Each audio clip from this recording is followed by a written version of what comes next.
నమస్తే.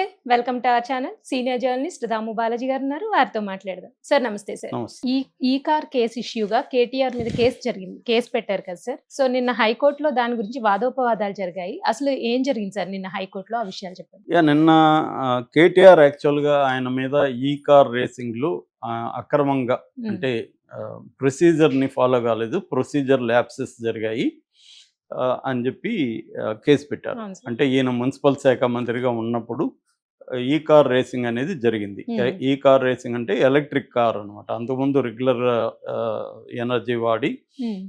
చేసేవాళ్ళు. ఈ ఎలక్ట్రిక్ కార్స్ వచ్చినాక ఎలక్ట్రిక్ కార్స్‌తో కూడా రేసింగ్‌లు అనేవి కండక్ట్ చేయడం. అది దేశంలోని మొదటిసారి హైదరాబాద్‌లో కండక్ట్ చేశారు. మామూలుగా మనకి దానికి ఎఫ్ఈఓ అనే ఒక సంస్థ ఉంటది. అది ఇంటర్నేషనల్‌గా ఆ సంస్థ తరపున ఆహ్, కండక్ట్ చేస్తా హ్మ్. ఉంటారు. అలాగే ఇంకొన్ని స్పాన్సర్‌షిప్ ఉన్న గ్రీన్‌కో ఎనర్జీ లాంటి గ్రీన్‌కో కంపెనీ లాంటివి ఎంటర్ అయినాయి దాంట్లో. మొదట్లో ఏందంటే గవర్నమెంట్ నుంచి ఒక పైసా పెట్టాల్సిన అవసరం లేదు. అంతా వాళ్ళే పెడతారని ఫస్ట్‌లో బిగినింగ్‌లో ఒక 200,00,00,000తో ఒకటి చేశారు. రెండో దాంతో గ్రీన్‌కో వెనక్కెళ్ళిపోయింది. దాంతో గవర్నమెంట్ వైపు నుంచి 55,00,00,000 అడ్వాన్స్‌గా సంస్థకి రిలీజ్ చేశారు రెండోసారి హ్మ్. పెట్టడానికి. ఇది హెచ్ఎండిఏ తరపున ఈ రిలీజ్ చేశారు. సో, గవర్నమెంట్ ఇప్పుడు ఏసీబీ కేసు పెట్టింది. ఏసీబీ పెట్టడానికి ముందు గవర్నర్ దగ్గర పర్మిషన్ తీసుకుంది రేవంత్ రెడ్డి ప్రభుత్వం.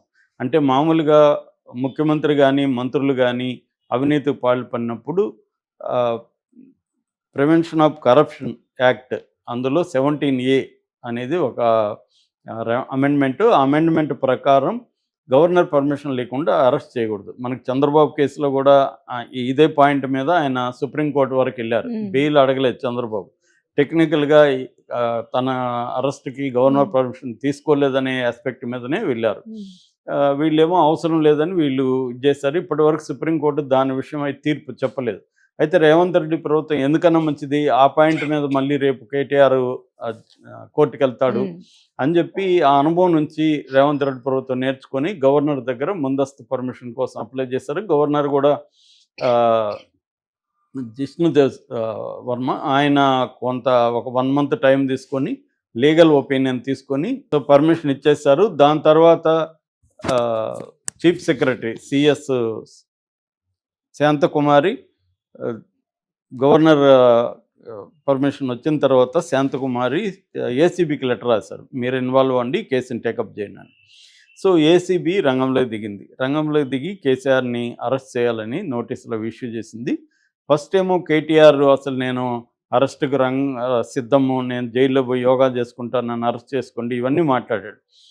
నేను బెయిల్‌కి కూడా అప్లై చేయనన్నాడు. అలాంటి వ్యక్తి మళ్ళీ మనసు మార్చుకొని ఒక్కసారిగా క్వాష్ పిటిషన్ హైకోర్టులో వేశారు. క్వాష్ పిటిషన్ అంటే కేసుని కొట్టేయమని. అసలు దీంట్లో నా తప్పు లేదు అని చెప్పి వేశారు. అది నిన్న సుప్రీంకోర్టు టాప్ 10 అడ్వకేట్స్‌లో ఒకరైన సిద్ధార్థ్ దవే ఆయన వచ్చి ఇక్కడ వాదించారు. సో, ఆయన వాదనలు ఏంటి అనుకున్నప్పుడు మామూలుగా గవర్నమెంట్ ఏం చెప్పింది?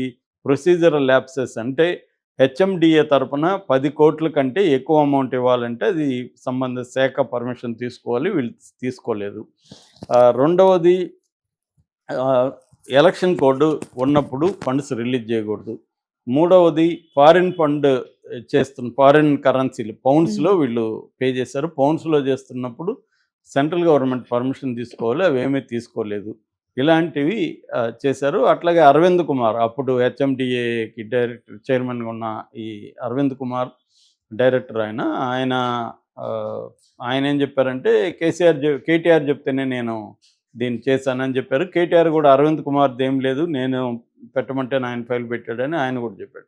కానీ ఇప్పుడు బయట ఏం చెప్తారనేది ఇంపార్టెంట్ కాదు. హ్మ్. కోర్ట్‌లో ఏం చెప్తారనేది ఎప్పుడైనా కూడా కేసులు ఇంపార్టెంట్. సో, దీంతో ఇప్పుడు కోర్ట్‌లో కేటీఆర్ తరపున ఆర్గ్యుమెంట్స్ ఏందంటే కేటీఆర్ మీద 409 ఐపీసీ ఎందుకంటే నేరం జరిగినప్పుడు ఐపీసీ యాక్ట్ ఉంది. ఇంకా బిఎన్ఎస్ అప్పటికి రాలేదు కాబట్టి ఐపీసీ కింద 409 పెట్టారు. 409 ఎప్పుడు గాని ఎందుకు పెడతారంటే ఐపీసీలో అది 8 ఏళ్ల కంటే పైబడిన కేసులు. 8 ఏళ్ల కంటే పైబడిన శిక్ష పడే కేసుల్లో ముందస్తుగా నోటీసులు ఇవ్వాల్సిన అవసరం లేదు. డైరెక్ట్‌గా అరెస్ట్ చేయొచ్చు. చంద్రబాబు మీద కూడా ఈ సెక్షన్ అందుకే పెట్టారు. సో, ఈ మధ్య ఏందంటే 7 ఏళ్ల కంటే తక్కువ ఉన్న శిక్ష పడే కేసుల్లో అరెస్టులు చేయొద్దని హైకోర్టులు చెప్తున్నాయి. హ్మ్. నోటీసులు ఇవ్వండి, ముందు విచారణకు పిలిపించండి, అరెస్టులు డైరెక్ట్ ఇచ్చేద్దాను. అందుకని వీళ్ళు ఏం చేస్తున్నారు తెలివిగా అంటే వేరే సెక్షన్లు అంటే 8 ఏళ్ళు శిక్ష ఉన్న సెక్షన్లు పెట్టేస్తున్నారన్నమాట. అలాగే దీంట్లో కూడా ఈయన 409 పెట్టారు. అసలు ఈ సెక్షనే వర్తించదని సిద్ధార్థ దవే వాదించాడు. ఎందుకంటే ఈయన మున్సిపల్ శాఖ మంత్రిగా ఉన్నాడు. మున్సిపల్ శాఖ మంత్రిగా ఉన్నప్పుడు ఒక ఈవెంట్ జరిగింది. ఈవెంట్ కండక్టర్స్కి ఈయన డబ్బులు పే చేశాడు. ఒక మంత్రిగా ఫైలు మీద సంతకం పెట్టడమే ఆయన చేసిన తప్పు అయితే, దేశంలో అనేక శాఖల్లో మంత్రుల మీద కేసులు పెట్టాలి. ఎందుకంటే ఒక మంత్రిగా ఆయన కర్తవ్యం ఏంటంటే జరిగింది. ఫండ్స్ కూడా ఆయనేమి పర్సనల్గా వాళ్ళకి ఇచ్చేయలేదు, త్రూ బ్యాంకింగ్ ఛానల్స్ గుండానే వెళ్ళాయి.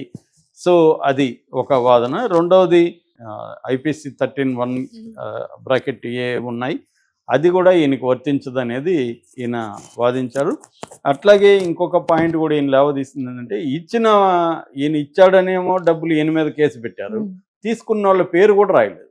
ఎఫ్ఐఆర్లో తీసుకున్న ఫారిన్ ఏజెన్సీ అన్నారు కానీ వాళ్ళ పేరు కూడా మెన్షన్ చేయలేదు. మరి అప్పుడు హైకోర్టు కలుగు చేసుకొని ఎవరు తీసుకునింది వాళ్ళ ఏజెన్సీ పేరు ఏమని అడిగితే అప్పుడు ఎఫ్ఈఓ అని చెప్పారు. దాని తర్వాత మరి వాళ్ళని ఎందుకు చేర్చలేదని కూడా హైకోర్టు అడిగింది. మామూలుగా ఇక్కడ ఏంటంటే 2 పార్టీలు ఇచ్చిన వాళ్ళని తీసుకున్న వాళ్ళని ఇద్దరిని చేరుస్తారు కదా, వాళ్ళని ఎందుకు చేర్చలేదు అంటే ఇక్కడ కూడా ప్రధానంగా టెక్నికల్ ఆస్పెక్ట్స్ మీదనే వెళ్తున్నట్టు కనబడుతుంది. అసలు ఈ సెక్షన్లు కేటీఆర్కి వర్తిస్తాయా లేదా, కేటీఆర్ నేరం చేసినట్టు ప్రైమా ఫేసి ఎవిడెన్స్ ఉందా, ఇందులో అవినీతి జరిగినట్టు ప్రైమా ఫేసి ఎవిడెన్స్ ఉందా అనేదే ప్రధానంగా నిన్న ఆర్గ్యుమెంట్స్. అట్లాగే ఎలక్షన్ కోడ్ ఉన్నప్పుడు కొత్తగా విధానపరమైన నిర్ణయాలు కానీ కొత్త పథకాలు కానీ అనౌన్స్ చేయకూడదని ఉంది తప్ప, ఆల్రెడీ ఉన్న పథకాలకు సంబంధించి డబ్బు రిలీజ్ చేయకూడదని ఎలక్షన్ కోడ్లో లేదనేది కూడా సిద్ధార్థ దవే తీసుకొచ్చాడు. ఇది ఆల్రెడీ జరిగింది ఒక దఫా, రెండో దఫా జరగడానికి కూడా ఒప్పందం అయిపోయింది. ఒప్పందం అయిపోయిన తర్వాత అడ్వాన్స్గా వాళ్ళకి డబ్బులు రిలీజ్ చేశారు. దానికి ఎలక్షన్ కోడ్కి ఏమీ ఇబ్బంది లేదు, సో అదేమీ అడ్డు రాదు అనేది కూడా ఆయన గట్టిగానే ఆర్గ్యూ చేశారు.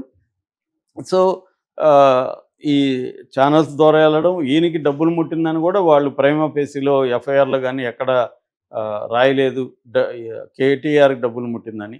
సో బేసిక్గా ఏంటంటే ఇది ప్రాపర్గా ప్రోటోకాల్స్ని పాటించలేదు, ప్రొసీజరల్ ల్యాప్సెస్ జరిగాయి అనేది ఉంది. ప్రొసీజర్ ల్యాప్సెస్ ఏమి జరగలేదు. మంత్రిగా తన ముందుకు వచ్చిన ఫైల్ మీద సంతకం చేశారు ఆయన. ఆ ఫైల్లో ఏముంది, అడ్వాన్స్ ఇవ్వాలని ఉంది, అడ్వాన్స్ ఇచ్చారు. ఇప్పుడు హెచ్ఎండిఏ 10 కోట్ల కంటే ఎక్కువ ఇవ్వాలా లేదా, అది హెచ్ఎండిఏ బాధ్యత తప్ప ఈయనది కాదు. సో ఈయనకి సంబంధం లేదు, అది హెచ్ఎండిఏ మీద తప్పు అవుతుంది. ఒకవేళ హెచ్ఎండిఏ 10 కోట్ల కంటే ఎక్కువ ఇవ్వకూడదు అనే రూల్ ఉంటే అది హెచ్ఎండిఏ బాధ్యత అవుతుంది, కానీ మంత్రి బాధ్యత ఎందుకు అవుతుంది? సో మంత్రికి ఏంటంటే ఇది ఇస్తున్నారా లేదా, ప్రాపర్గా వెళ్తుందా లేదా అనేది చూసుకొని ఫైల్లో సంతకం చేశారు. ఒక ఐఏఎస్ ఆఫీసర్ ఇచ్చి ఫైల్ పెట్టినప్పుడు మంత్రులు అనేక ఫైల్స్ మీద సంతకాలు పెడుతుంటారు.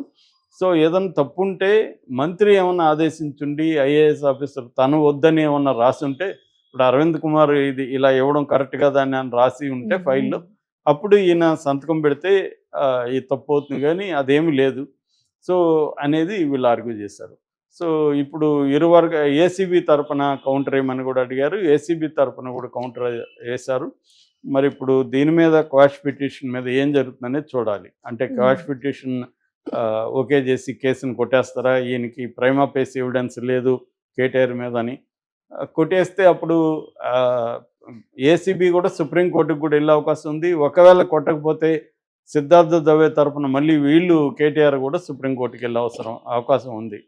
ఎందుకంటే ఈయన అరెస్ట్ అయ్యే అవకాశాలు ఉన్నాయి, అరెస్ట్ కానికుండా చూసుకుందాం అనేది కేటీఆర్ వైపున ఉన్నారు. కానీ రేవంత్ రెడ్డి ఏమో ఖచ్చితంగా దీంట్లో అరెస్ట్ చేయాలని ఉంది, ఇది ఒక భాగం. రెండవది ఈడీ కూడా ఎంటర్ అయింది దీంట్లో, ఎన్ఫోర్స్మెంట్ డైరెక్టరేట్ ఎంటర్ అయింది.